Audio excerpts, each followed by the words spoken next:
on Saturday, it was a big win because we had our Oilers Nation 15th birthday bash that day as well. So the bar was rocking.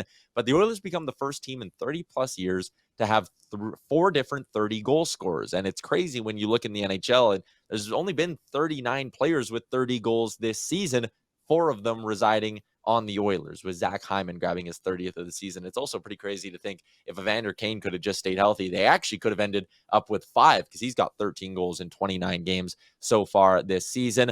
So much love goes to the high end of this team, and understandably so. This team has led the NHL in goals for per game pretty much wire to wire this season, and they have probably better high-end skill than anyone else in the league, in my opinion.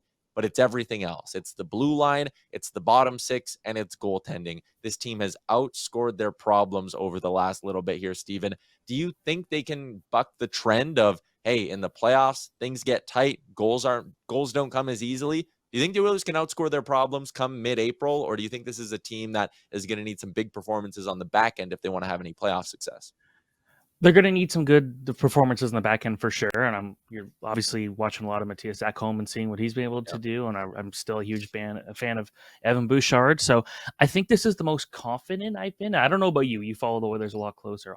To me, on paper, this seems like a team I'm way more confident in than in recent years. And I know goaltending's been a big topic and seems to be a big topic in the show specifically, but like in a single game scenario, I do trust what Stuart Skinner is able to do. And then at the same time, knowing that the goaltending can completely fall apart at points. If it's Jack Campbell, it can especially happen.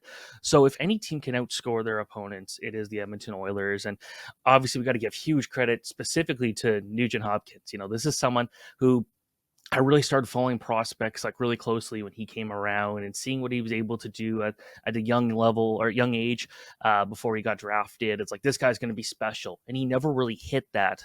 But this year he looks so comfortable watching him play such a huge role for this team.